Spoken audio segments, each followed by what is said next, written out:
Driving late at night has a specific, lonely rhythm, but that rhythm shatters the moment you look down and see the fuel gauge bottoms out, right as the signal bars on your phone vanish into the dark. This happened to a musician driving home alone from a gig. At 2 a.m., his car stalled on a desolate country road, leaving him stranded in a space where the digital and physical safety nets of modern life simply don't exist. He sat in the silence for 30 minutes before he saw it. A figure in a hood was standing 40 feet away in the shadows. They weren't moving or shouting. They were just present, appearing out of the void. Context defines our sense of security. A hooded figure in a dense city grid is background noise, but isolated on a blank plane, that same figure becomes a terrifying anomaly because the environment has stripped away every layer of social protection. Humans loathe a vacuum of information. When we lose our mobility and our connection to the world, our survival instincts are hardwired to fill that silence. In the absence of data, the brain assumes the worst possible intent to ensure we stay on high alert. The musician began shouting through his rolled-up windows, desperate to establish a baseline of intent. He asked if the woman was okay or if she needed help. She offered nothing, no words, no gestures, just a terrifying, absolute silence. We see this same behavioral wall in the story of a hiker who fell from a trail, pinning his leg between two massive boulders. As the sun set, he was trapped in the deep woods, screaming for anyone to hear him. A man in a red flannel shirt eventually stepped out from the trail line. He found the hiker, but he didn't offer a word of comfort. He completely ignored the hiker's panicked pleas and frantic questions, as if he were looking at an object rather than a person. The man eventually freed the hiker's leg, but the silence continued. He refused to engage in even the most basic human exchange, creating a void where empathy and communication should have been. Social interaction is a vital filtering mechanism. A simple greeting categorizes a stranger as a safe peer. When a person remains silent, they skip the safe categorization entirely. This leaves the brain unable to map their motive, fitting neither normal citizen nor standard criminal. When we cannot identify a motive, we lose our ability to predict or negotiate.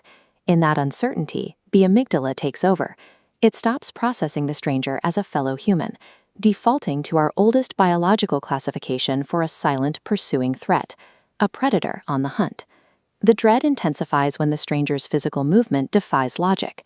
The hooded woman didn't rush the musician's car.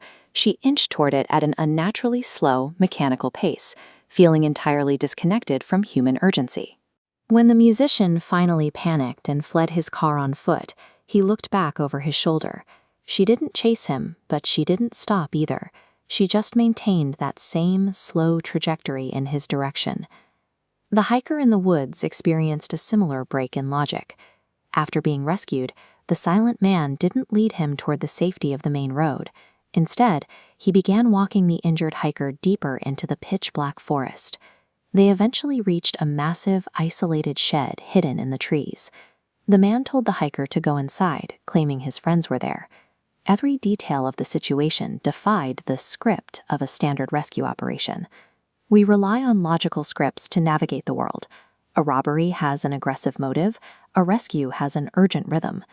When a stranger's behavior fits neither, it plummets into the uncanny valley. Nonsensical destinations break internal scripts, making the stranger feel fundamentally alien. If you cannot map a stranger's motive to a known script, your panic multiplies. The inability to categorize their behavior means there is absolutely no way to predict what they will do next. The musician eventually reached a town and returned to his car at dawn with his brother. To his surprise, thousands of dollars in music gear were sitting in the seats, completely untouched. However, the back door was standing wide open. The woman hadn't come for his property. She had simply opened the vehicle, leaving no rational explanation for what she wanted. The absence of a tangible crime like theft forces the mind to invent far darker intentions. The musician was left to wonder if she had climbed into the back seat to wait for him, hiding in the one place he wouldn't look until it was too late. These experiences derive their power from the collision of human psychology and total physical vulnerability. The horror isn't in what happened, but in what could have happened. Psychology describes this as an open loop. Because the brain craves resolution, an event with no discovered motive cannot be properly archived. It remains perpetually active, forcing the mind to replay the encounter in a desperate search for the missing piece. This lingering fear is your evolutionary alarm system at work. It creates a permanent, haunting memory to ensure you never let yourself become that vulnerable again. Keep the tank full and keep moving.